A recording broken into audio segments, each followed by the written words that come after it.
What is going on, everybody? We are back once again with another edition of Wrestling Republic's daily broadcast. It is Thursday, May 16th. I'm Clark Taylor. Happy to be here as usual. It being Thursday, everyone by now hopefully knows what that means. It's not only Throwback Thursday, but we're breaking down Dynamite, and we've got the full Throwback crew. I mean, before I even introduce him, we already got comments on Instagram. We got Joshua Garcia 9711 with yo, what's going on? Good to have you. Let me introduce the panel really quick. First, I'm going to toss this one to Philadelphia, Pennsylvania. Head of Opinions, Anthony Ricciardi. What's going on? Happy Thursday. Yeah, it's awesome to be back as always. It's been a long week. Very much looking forward to doing the show. I had to watch it today because I was at the Phillies game last night, watching them beat the Mets. Hopefully they do it again. Absolutely, absolutely. We've also already over on Instagram. We got Joshua Jackson Escape with what's up, what's going on, and then Joshua Garcia already replied with Happy Thursday. Happy Thursday, my friend. Also, though, can't have a Thursday without the Tuesday night delight. So get your twos up out in the DMV. Shoddy, what's good? We've been hanging all week, bro. Oh yeah, throwing them deuces up for the Tuesday and two up, two down for Virginia. I am good, bro. Like Anthony, I watched Dynamite earlier this morning because I was busy last night, but I enjoyed it and I'm excited to talk about it today, especially the throwback topic as well. It's a great one today too. So Absolutely, absolutely. And we've got another comment though that I do want to address. TL.3118, who's a friend of the show, absolutely over on Instagram, said, "No, I'm watching Dynamite right now. I've got an hour left to watch." As a good wrestling fan, normally I would ask you to stay live with us, but I do totally understand you got to watch the show to hear us talk about it. And we are spoiler free. So it would be against our brand for me to tell you not to finish Dynamite, then go back and watch the replay over on YouTube. Just go yeah, Wrestling Republic YouTube and just watch the replay. Totally understand. hit But hit the page, hit the yep, live option, and you'll see. You could play this back, and you could give us our thoughts in the comments from there. oh, absolutely. By the way, TL.3118 said, "Nah, I'll stay live. I like y'all." Yes, thank you so much. We Appreciate it. appreciate that, Hey, bro. appreciate you, Absolutely. boss. And appreciate everybody that's tuning in live. It means a ton to us. But let's get into Dynamite. We have a wicked throwback topic on tap for today. One that I am immensely excited about. And it's not that I'm not always excited about throwback topics, but this one is just hilariously perfect for me because it's arguably the second wrestling match I ever consumed as a child. That's the funniest part about this. I may have seen a few others, but early memories wise, it would be number two because it was on my very first wrestling VHS I got in 1994 at about, or 1995, about 4 years old. But before that, let's break down Dynamite from last night and let's talk about my absolute favorite segment of the night. I have said it 1,000 times on this very program. I can't get enough Willow Nightingale. You can't give me enough Willow Nightingale.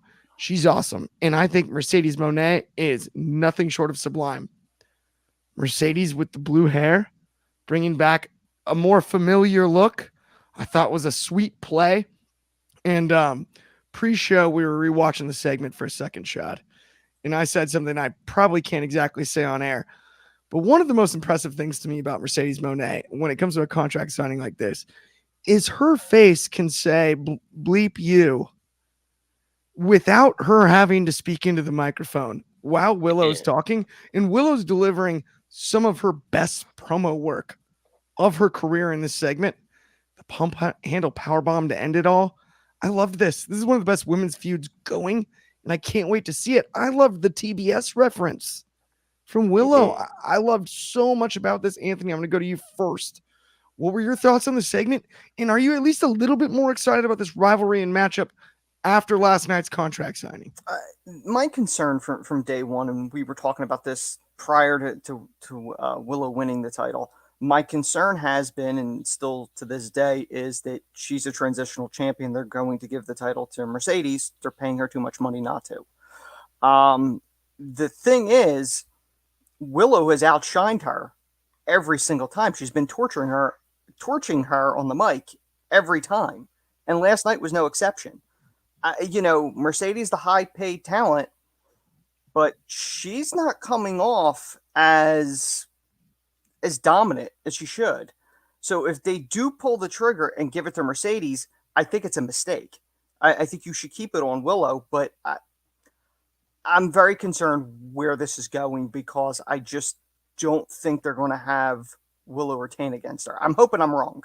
I do hear you, but there was a line in Numero on Superfly. Speaking of friends of the show, it says it perfectly here. He said, "I like the line from Willow. Last time we fought, I walked out as champion. You didn't walk out at all." That's ice Don, cold. She was torturing Dom, her. Marco. That is a haymaker in the battle That rap, is a bro. whoa. And then that slap, by the way, that was blanket with sleeves. The slap from Monet. Little snug, yeah. It was snuggy. It was a snuggie for sure. Sean, I'm going to ask you about it as well.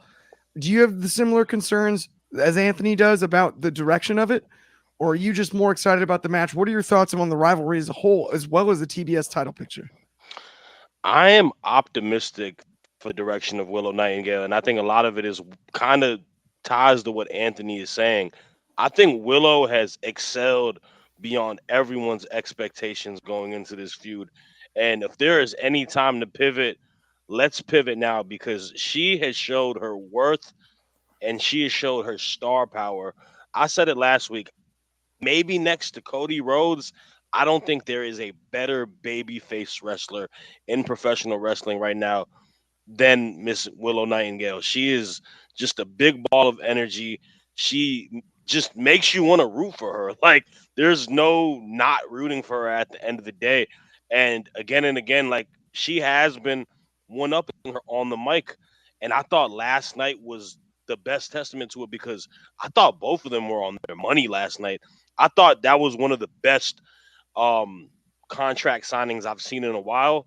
And you said it's the best, one of the best women's feuds in wrestling. I think it is the best women's feud in professional wrestling at the time.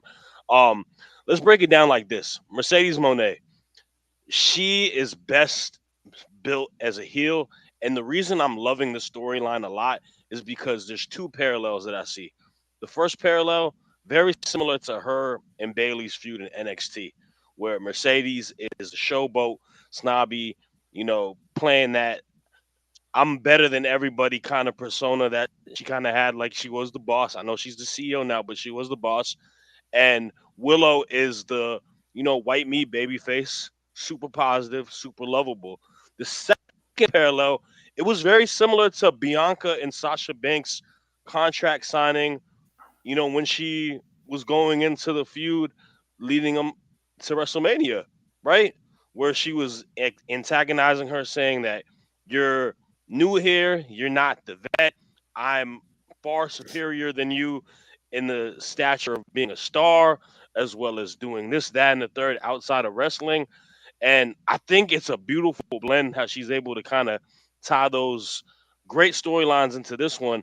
And I think it's working really well. The argument that people have been saying a lot is that they announced three different main events.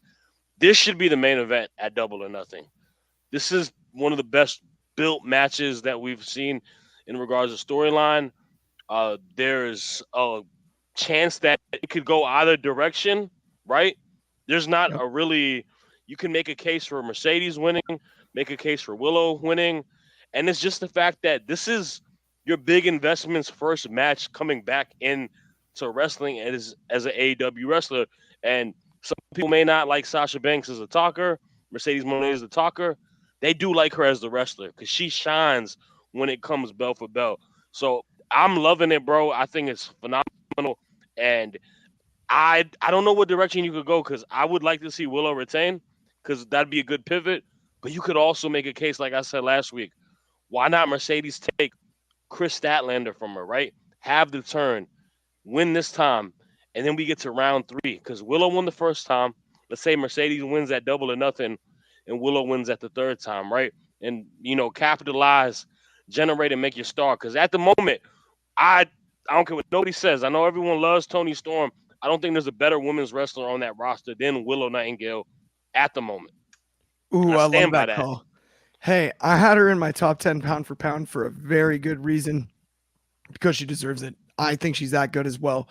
Honestly, myself, if I'm breaking this one down, it's a little bit in a very positive way. Don't think I'm saying this negatively. It's very much like high school cafeteria, even college Yeah, cafeteria I type know what you drama, mean. right? Hmm. And so, like, if they're both up for prom queen, right? Willow Nightingale's the one who's friends with everybody. She's the one who gets along with every different social group, right? Smile on her face, positive, says hello, walking down the hallways at school, right? Smiles at everybody. Mercedes Monet is the one who might be a bit more judgmental, but you do deep in your heart want to get invited to her parties. Yeah, And it's a classic timeless storyline when it comes to that, right? yeah, for sure. Because when it comes to when it comes time for that vote on prom queen, and it's not quite the same as a vote, we're going to see it in a wrestling ring. But if Mercedes takes the loss, it's the like, oh my goodness, how could I possibly lose? If Willow does, it's other people with how could she possibly lose? And And that's what I love so much about the storytelling when it comes to this rivalry is it's a it's true babyface versus heel. True Hill, It's right? it's the bully versus the one that's willing to stand up Yeah. to the bully I, in the I'll, I'll s- perfect way. I'll say this though, to what Anthony said earlier too. Willow's got to win the feud. Like She's gotta. there's no payoff if she doesn't win the feud. And I think she does. I don't think Mercedes needs to win at Double or Nothing where it'll affect her because this is her first match back. And what is she?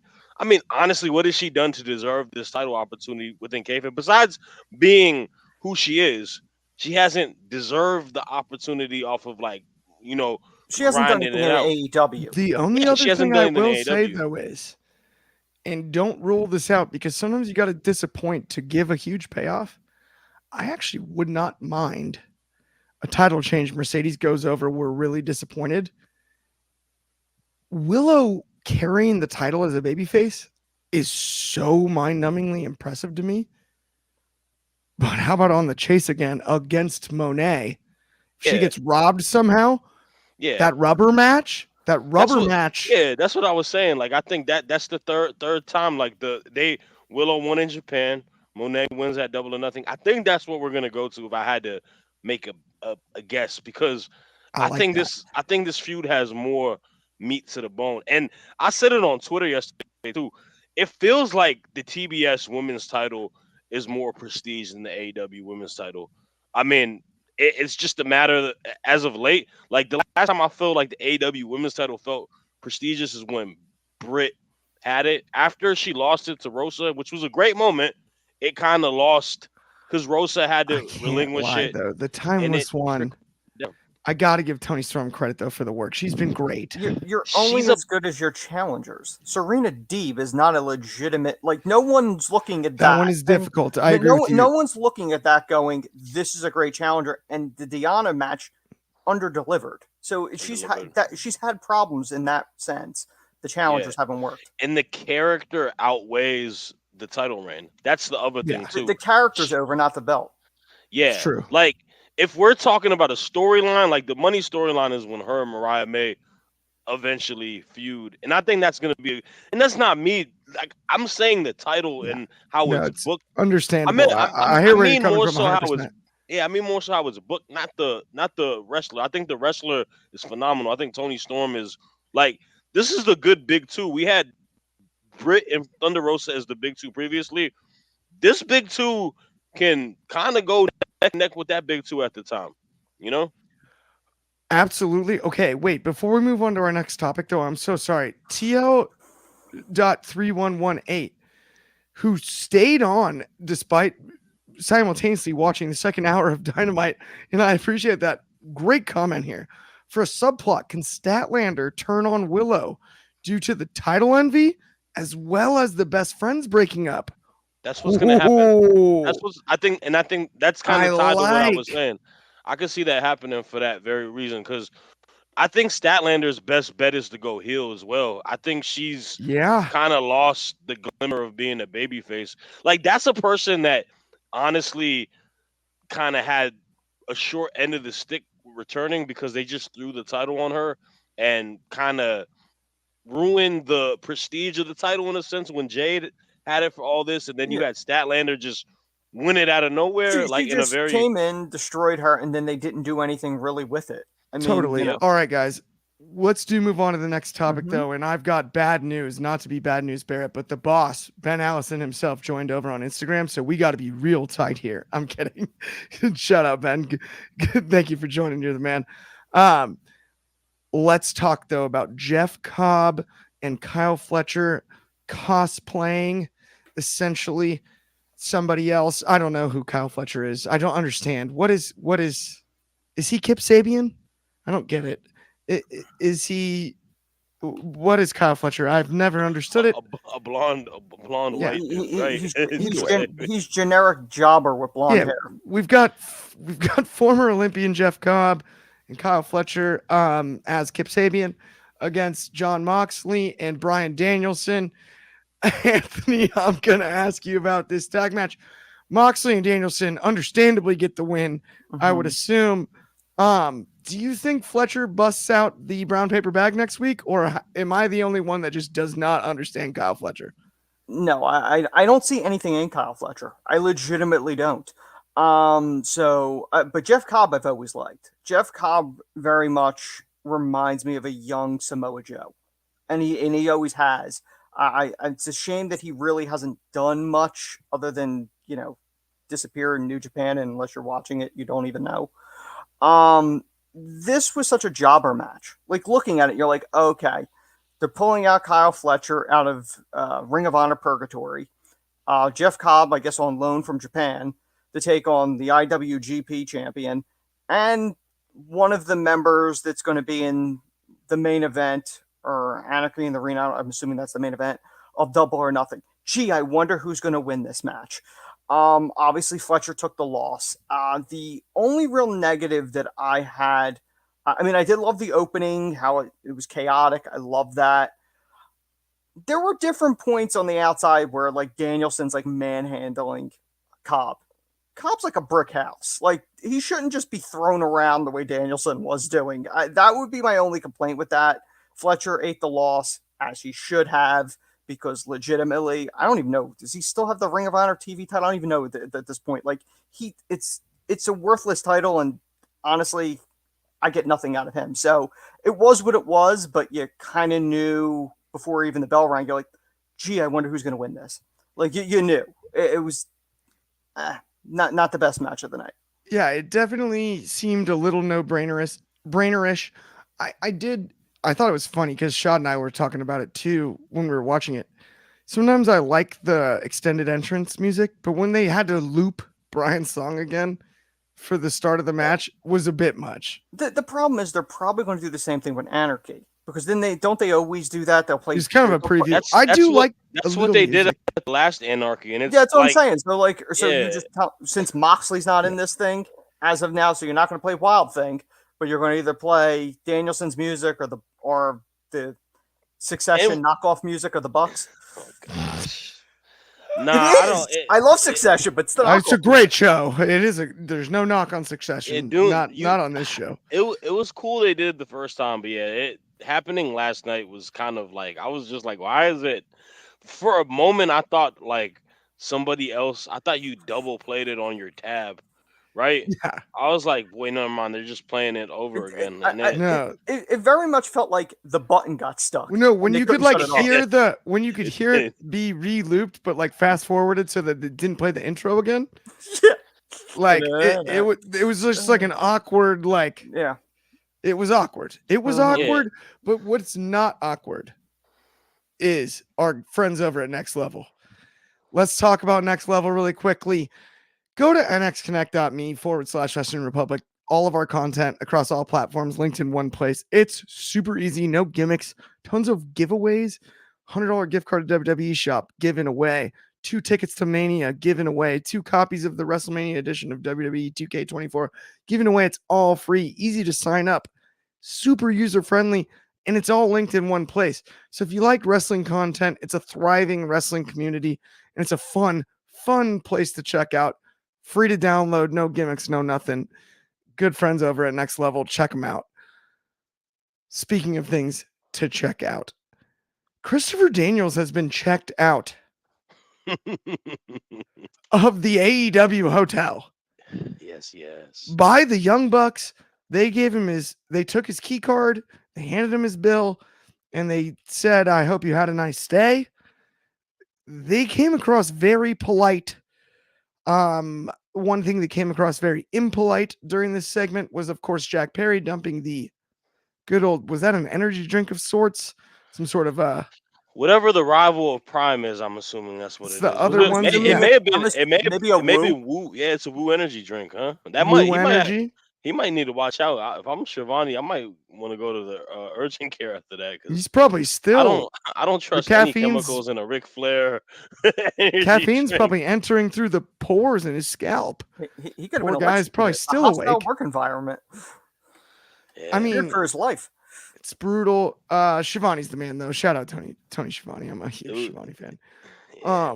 I love this segment, and I love the Young Bucks when it comes to this new direction, the EVPs, the way it's a mix of everything. I dig every single bit about it. I hope Christopher Daniels not really fire in real life, but even then, the segment was absolutely electric. Shad, what were your thoughts on it? And how good is Christopher Daniels? The selling was great. It's funny because I don't know what it does with Christopher Daniels. He's not a guy that's used a whole lot on AEW. Super talented veteran in professional wrestling, and he plays the part well because the fact that he is a vet in this business and he's been in AEW, I believe, since the beginning of them starting up, if I'm not mistaken. It meant a lot to him, and you could tell that he had emotion because it comes off as a guy who live and breathes professional wrestling being let go. If I were to do something with Christopher Daniels, this is a good opportunity to allow him to be a full-time worker on ROH and be some sort of staple on Ring of Honor if you are still going to use him as a professional wrestler. If it is good riddance to him, that definitely is a unfortunate way to go. But I still imagine he's still in context with AEW. Maybe you can put him on ROH. But in regards to the Bucks and the whole EVP angle and everything that they have with this new elite, it's entertaining and it's enjoyable. I definitely do see the parallels of them trying to mimic and mock a lot of the stuff that is in the WWE and a lot that is with Vince McMahon. I don't know if it's them trying to, it may be them doing it purposely to kind of be a little bit of a rib, but a lot of it is kind of funny. I mean, I thought it was kind of ironic that they also noted that you get a severance, you get a 30-day paycheck. Obviously, we know the 30-day uh well, that's 90-day clause for WWE, but using all of that. But I mean, entertaining. Jack Perry added to it. It's a good way to kind of continue them as characters and whatnot. And obviously, there's something that we'll talk about at the end of it. But wasn't too bad. It was entertaining, funny. And yeah, man, justice for Christopher Daniels. Yeah, Christopher Daniels is such a legend too. The Fallen Angel. I did have one thought during this, and Clark, I know I've So wait, wasn't he a Curry man as well? That's kind of a wild yes, he was. I think he was even he might have been suicide at one point too. I don't even know in TNA. I had one thought, Clark. I know I've said this to you off air that it's blatantly obvious the Bucks always have their own referee. Like it's more blatant with them than anything else. That it's always Rick Knox, like Jericho always has Aubrey. Yeah. What I would do if you're really fully abusing the power, play into that, because I'm sure other people have noticed it, because Rick Knox could be the elite Nick Patrick that with the That'd be NWO. hilarious. And I think that's what you should do because it's so blatantly right obvious. down the middle. Yeah. Well, then there you could bring Kenny back then early as a non-biased referee before he's cleared to wrestle fully. If he's healthy enough to referee, that's actually a good way to work him back into the system too, at the tail end of that storyline, that would make a ton of sense, at least in my eyes. I think. I mean, there's a lot of directions you can go with this Young Bucks gimmick. I think it's hilarious too. The amount of times we've seen in wrestling, like corporate type stuff, and you see Jericho out there in a blazer with no shirt and pants on. You don't see that in public. The Nick and Matt wearing the vest of a 3-piece suit. Yeah, the vest and the dress pants like tied to it. And no It's a shirt. funny. It Yeah. looks so absurd. And the comedic aspect of their characters, is not lost on me. It's just, But it's gold. if I had to give a winner for last night's segment, though, I gotta give it to Jack Perry, man. Like Oh, I think he did a pretty good job on commentary talking. It wasn't like he wasn't over talking and whatnot, but he still had a bit of a presence. And then, like you said, just pouring the drink on Shivani at she's the end of gold. it. I think it's definitely adding to him as a character. What did he say too? Wasn't it something like, "Here's a gift," or like, "Here's a Here's a take gift, a." you stooge, or something like Yeah, that, it man. was. Yeah, here you go, you stooge. Like, it's just perfect. The delivery was And excellent. like Shivani, man, a legend at the end of the day. Gotta give respect to him for like he's so Shivani is so good at just being an additional forefront character within storylines. Obviously, the whole stuff with Adam Cole, you know, when Cole came back and within as a heel character, and then the whole backstage with being a friend of Britt Baker and stuff. He's so good at all of these type of things, dealing with all these different heels. 100%, 100%. Yeah, the future of the Bucks is bright right now, and I can say that definitively Sure. for the first time in a while. Let's move on to the next segment. Though, let's talk about something I'm excited to talk about: the return of the Hookster. Anyone that knows me knows I'm the number one Hookamaniac, and Hookamania was running wild last night. Quick victory. And then that scumbag, Jericho and the Learning Tree, come out to spoil the party. Him and that big old redwood, Big Bill. He's 7 feet tall and you can't teach that. That he is the I get tree it. of the learning tree. He's Big the Bill is the he's the actual tree tree. part. He Mhm. might even be the roots. I'm not sure. And not I'm not talking Questlove, but the uh sorry. That's bad when you laugh at your own joke. But the Hookster gets the victory. Mhm. Jericho now carrying what he's calling the For the World Championship. Outlandish, but I love it. I hate to admit it. It's way too funny. Way too funny. FTW title, though. The Hookster obviously has a challenge on Collision to earn the opportunity. I'm just hoping. But Chris Jericho, he did it again. Dang it. Am I wrong? That's what Yes. it feels like. Yes, He you're did wrong. it again. It's horrible. Anthony, I got to ask you, obviously, you think I'm wrong. What do you think? Yeah, I mean, this is like the weekly rib that I cover Jericho. I liked the Jericho character from the very beginning of I saw him wrestle. I don't like this Jericho. I don't. He's worn out his welcome. He's there all the time. The fans can't miss you if you never friggin' leave. So it's a cringe gimmick. I know. I am assuming it's supposed to be cringe, but I don't find it entertaining. He's not going to get Hook over. Jericho really hasn't gotten anybody over during this whole veteran pupil thing. Sammy Guevara's nowhere. Like none of these people are anywhere after feuding with him. The Hook promo was what it was. I don't know if Big Bill was late reacting because I thought it was kind of odd that Hook hit Jericho and like Bill's just standing there like an idiot. I don't know what the idea, what the plan was for that. And I don't think the promo backstage when when Hook's getting interviewed and Joe comes up to him and Hook yelled, "I'll fight you, Joe," but like it wasn't believable. Like there wasn't confidence in his voice. I don't know if it was the tone, I don't know what it was, but it sounded like a little kid standing up to an adult. And if you're trying to make Hook serious, because you had him handle the jobber in like 10 seconds, Like, you shouldn't be having those moments where he's yelling out and doesn't sound confident. If you want to make him confident, you want to make him like Taz, the tough guy that will fight underneath and choke you out, you need to make him fully serious. And when you're having him cut a promo with Shibata, who's literally using the phone to make jokes, it doesn't help. And Jericho, as goofy as he is, isn't going to help this either.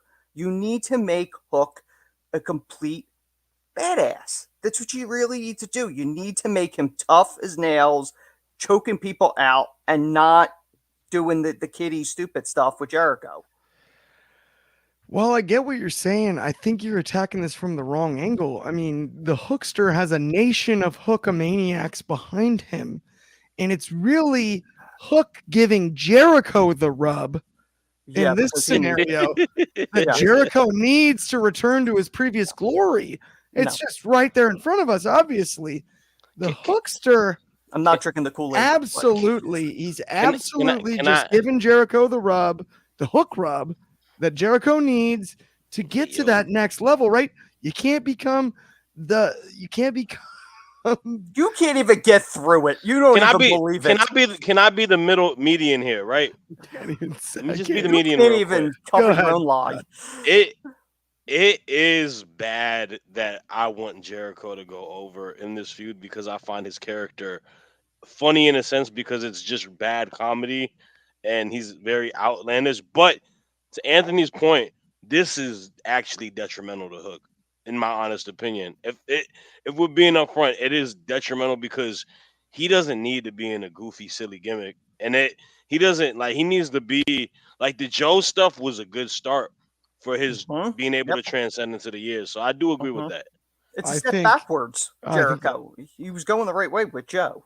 I think if you guys just believe in Hookamania, you'll see the direction as it plays out. I mean, you can't become the Nueve after being the Ocho if you don't go through the Hookster. Think about it, dude. Think about it. It's possible. I'm just saying, he's the Hookster. There's a lot of other people I would have seen. I think that could have been a good benefit after Joe to eventually feud with that are vets that could take losses to a young guy, but I have to wait and see. I think personally, before we move on, I just gotta say I think Jericho needed the Hook rub, and that's what this is all about. He is getting it because people are noticing. Yeah, the learning tree. Yeah, that's what they're to retire. He's got the eyes of the Hookamaniacs right on this storyline. Just what Jericho needed. I mean, I've heard of go home heat. I've never heard of go retire heat. No, he's and innovating again. Okay. Speaking of innovation, though, let's talk about Swerve Strickland. Taken out, retaliation at its finest. Mm-hmm. Picture of his family across the skull. We all heard that allegedly glass, real glass, maybe not. Nobody complained about it this time. That was a cheap shot, but I'm just saying, right over the dome piece. I liked it. I thought it was fun. Nick Wayne's mom continues to crack me up just as basically the valet for Christian Cage and just all of it. Like Swerve, this rivalry's awesome. Who doesn't like this? Swerve's great. I'm more excited for this match than I was before. Shad, do you feel the same? I mean, I was excited for the match when they kind of initially announced it. And I think the story being told as we go week upon week is even better. I love that we are using Nick Wayne to be the catalyst because I remember us three reviewing an episode of Dynamite and we were super excited about the segment of him and AR Fox going into the dojo, beating him down and having the picture of his father.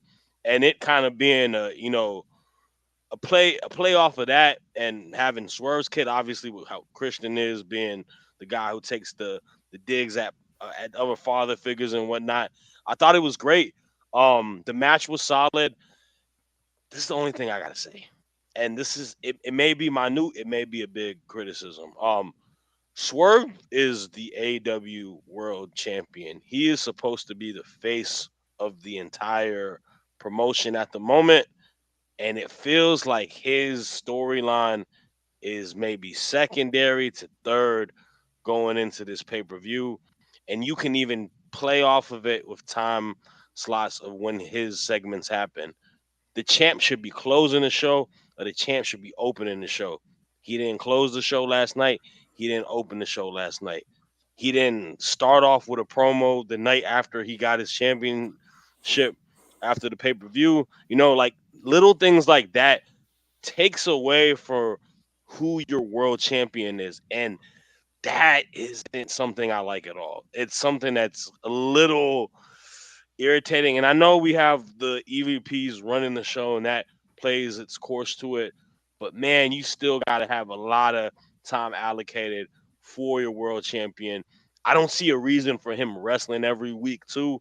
Like, it's not I know it's a qualifier match or whatnot, but he's not a TV champ. He's your world champ.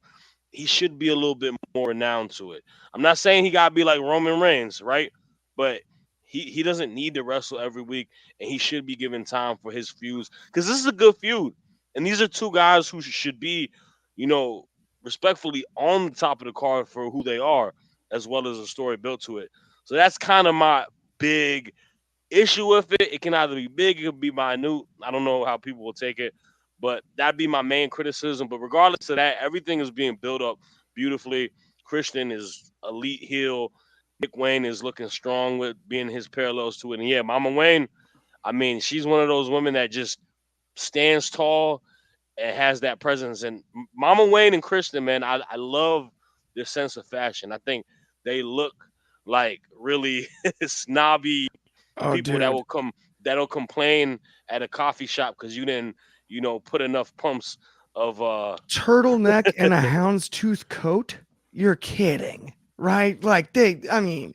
She's like houndstooth coat. she's 5'6" and she got like an additional 4-inch heels to it too. So she's looking like about 6 feet tall. looking like Nikola Jokic out there. You know what I'm saying? Yeah, she's 6 feet tall, and you can't teach that. Elmer Thomas, new friend of the show, over in the comments with facts. Tony's booking him wrong in a way, but I think he ain't trying to follow WWE and how they do things.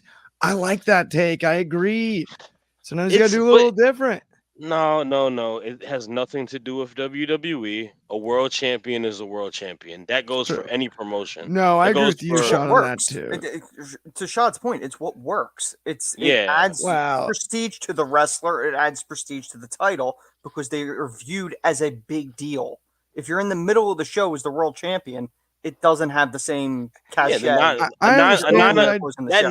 9 o'clock slot time is the one where everyone's kind of just fiddling their fingers, going to the bathroom, that type of deal. We could have like another hour-long conversation about this, but I will say this, and I'm not trying to knock his shot. I do agree with you on the World Championship thing, but we also both agree on Willow and Monet stole the show. That was dead in the middle of it. That wasn't the main event, and it wasn't the opener. I understand that, and I don't disagree. Like, those were the two best things that happened last night. But they should also put at a time slot where it's able to shine more. You get what I'm saying? It's almost like shuffle the deck properly. No, I hear where you're coming from 100%, Shad. No, because I don't. Right? I mean, deal the cards in order as opposed to.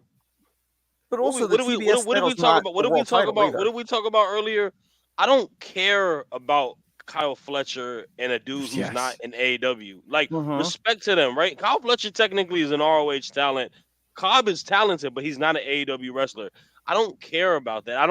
You don't like, there's got to be something different. And like, he's wrestling Brian Cage too. So you could have just started the match off with him. He's your world champ. Get the crowd hot, excited to see the world champ. Like, things like that. It's one of those cases because I do think I don't think he's respected as one of these top guys in Tony and theirs mind just yet. I think that's fair. I think that's fair. Yeah. Okay. Let's move on to our final topic before Throwback Thursday. Let's talk Dax Harwood and Okada. We have a huge return at the end, but I enjoyed the match itself. Very technical. The highlight of the match, though, to me was that Rainmaker at the end. I mean, I'm not sure if when the run-in happened after the match, if Dax wasn't just not selling and actually out. That clothesline, he laid in there all the way. Whiplash is dangerous, but man, did it look good. And it sounded good. The audio and all of that. The rest of the match, very technical, very good. It's all about the big return, though, I think. Darby Allin makes a lot of sense filling in here. And I kind of like the idea of Darby cruising in to save the day. And then, of course, Shad, you and I both noticed that pink hoodie. We're going to talk about that later. But Anthony, I'm going to ask you first about this whole thing. First the match and then the return and anarchy at the arena. Are you excited or are you not excited? The thing is, I don't understand this in the sense that why is Dax like a single star more than he is a tag match? Like I feel like I see him more in singles matches. I don't see Cash in almost anything other than the tag matches. I don't think this was on anybody's dream card list as a dream Okada match opponent. I thought it was a decent match. Like you said, it was technical, but nothing that I'd be like, oh, you got to go out of your way to see this. Personally, I thought Darby's return was handled well. Kingston went down with presumably a real injury. I'm assuming it is.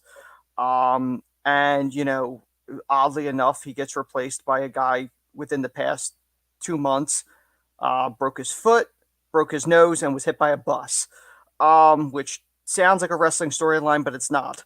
I think Darby is certainly a bigger name and a bigger draw for the AEW audience, which definitely helps them sell more pay-per-views. The show is currently, as far as I know, since they were advertising last night, not sold out, so maybe it'll sell them some more tickets. And I think it's a more marketable match with Darby in it than Kingston, to be perfectly honest. So I think it's a positive. The fact that they were able to pivot to make this work. I do question whether or not Darby is healthy enough to do this, considering the past 2 months that he's had. But hopefully he's cleared and they can make this work. For sure. We got a few comments before I toss it to you, Shot, really quick. We've got Coach 23, man. We are good friends. But he said this was funny because the top 4 singles titles of AEW are in the main event more than the world champion. Freaking hilarious. Then he said, because Dax is AEW's answer to Ivar. Okay. That's disrespectful to Dax. I'm going to stand on business for Dax here. Dax Harwood. Ivar is very supremely talented, but he's not. There's not the same thing at all.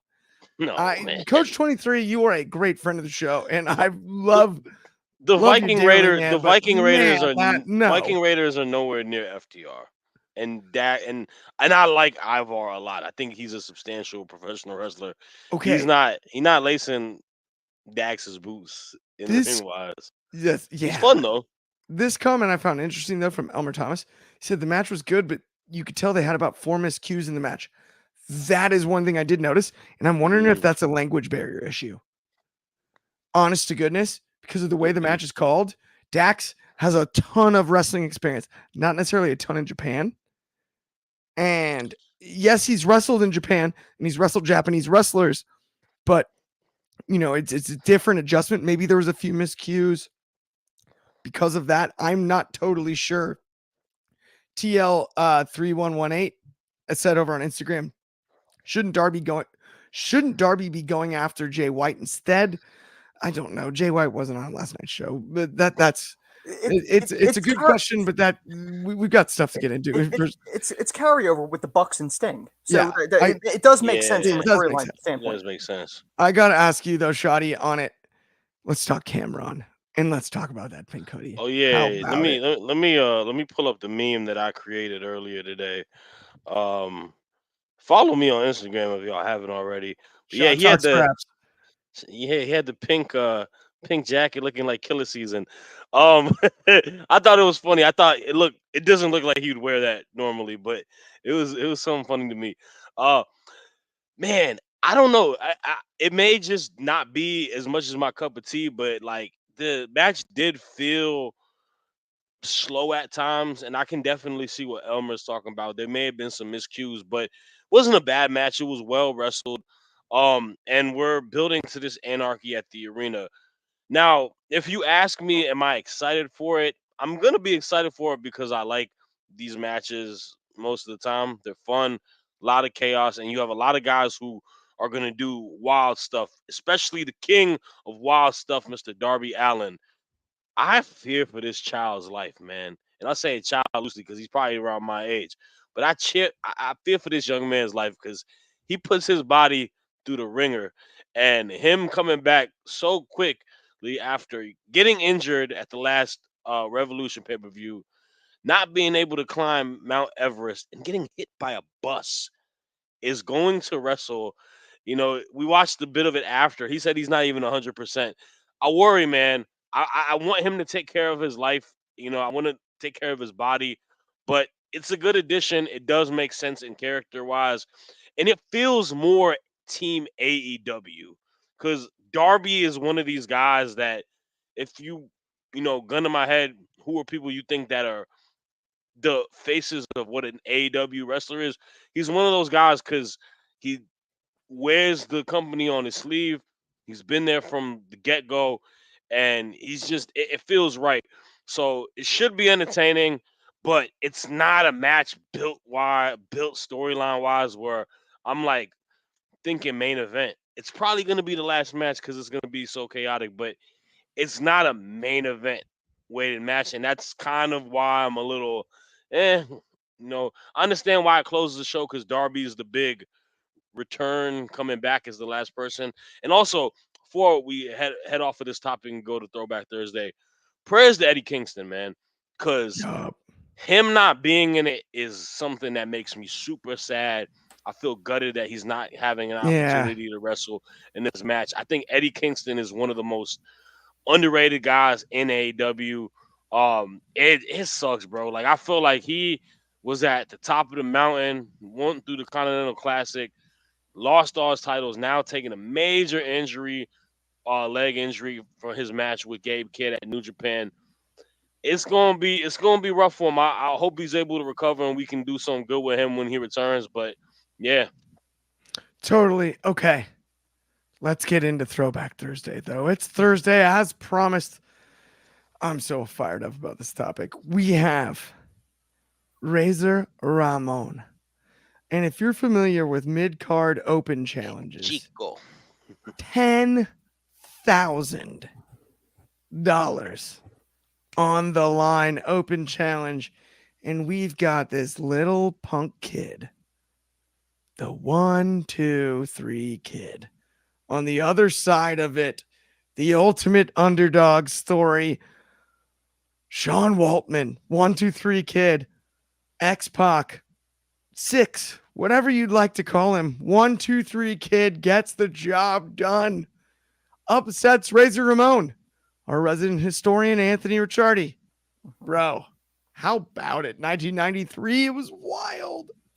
Yeah, May 1993. This week is the 31st anniversary of this.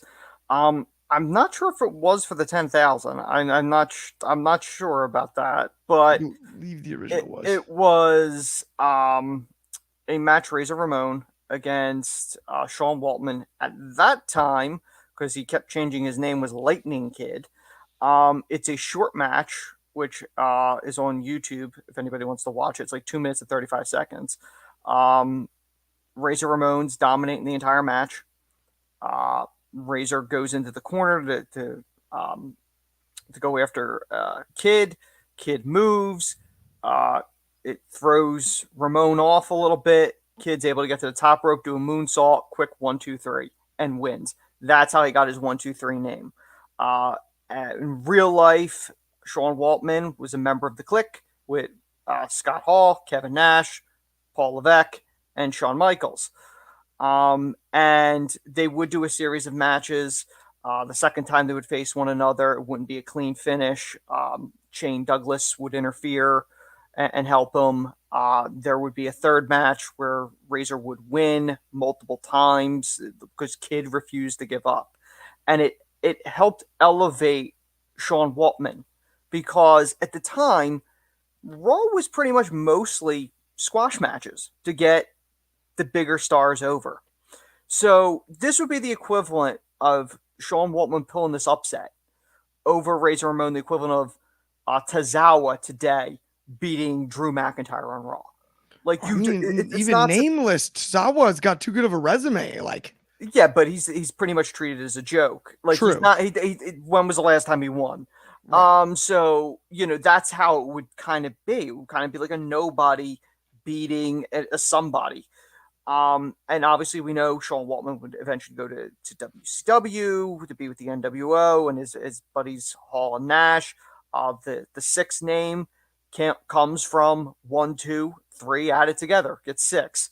When he comes back to the WWF to be a member of DX, he takes the X with him and he's X-Pac. Sean Waltman's one of those ones that could have a great match with pretty much anybody, but doesn't get the recognition he deserves. When we talk about people that were, never to be world champions, he's never on that list, but he could be.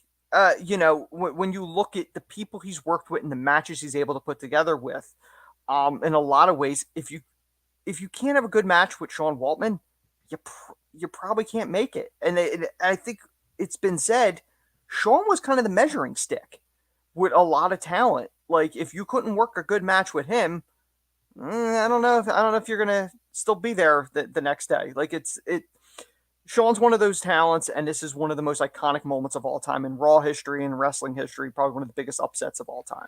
100%, if not arguably the biggest. And it's funny because you are absolutely correct on the $10,000 match thing. And I actually messed up my own.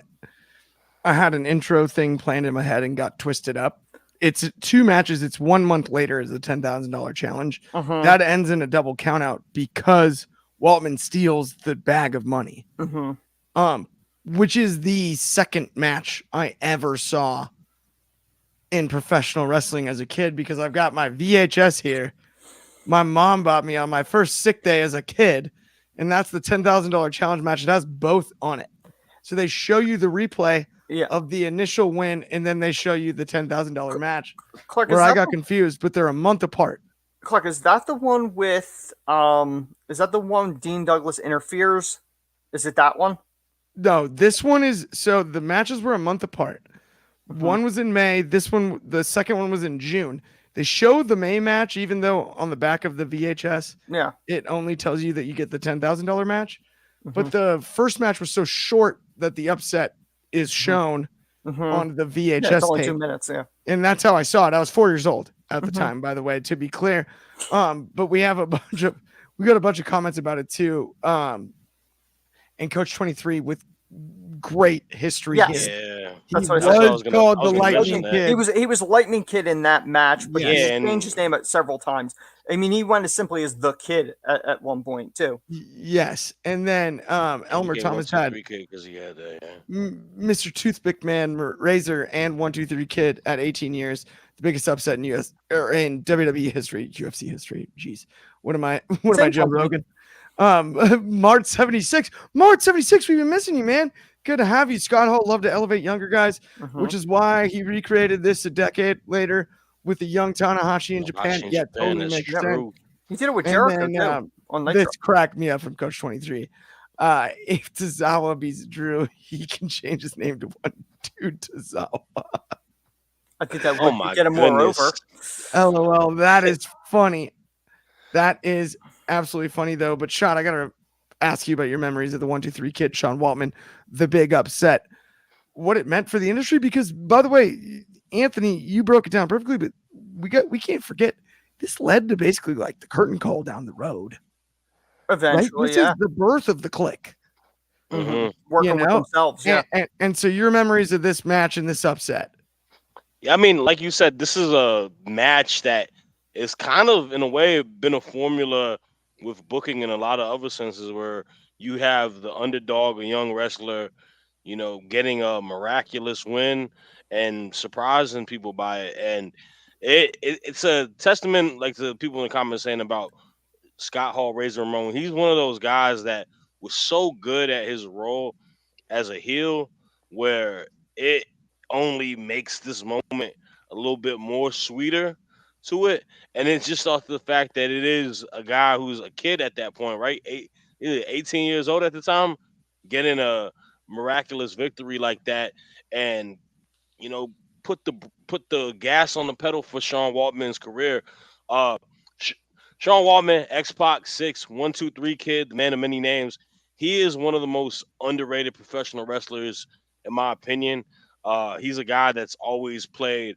I always, talk about with you on the pod, on other pods, where your role, being a role player is important, and he knows how to be a role player and play his Yeah. role at a perfect time. Being an additional figure to a faction or group, being the, like Anthony said, the litmus test, being the guy that you're gonna work and you're gonna get a good match out of whoever it may be, whether it's being in losing effort, and just being an overall team player. And still to this day, man, I believe he wrestled in the Indies a couple, like a year ago, whatnot. Like the dude, because there was rumbles of him possibly going to the Rumble this year.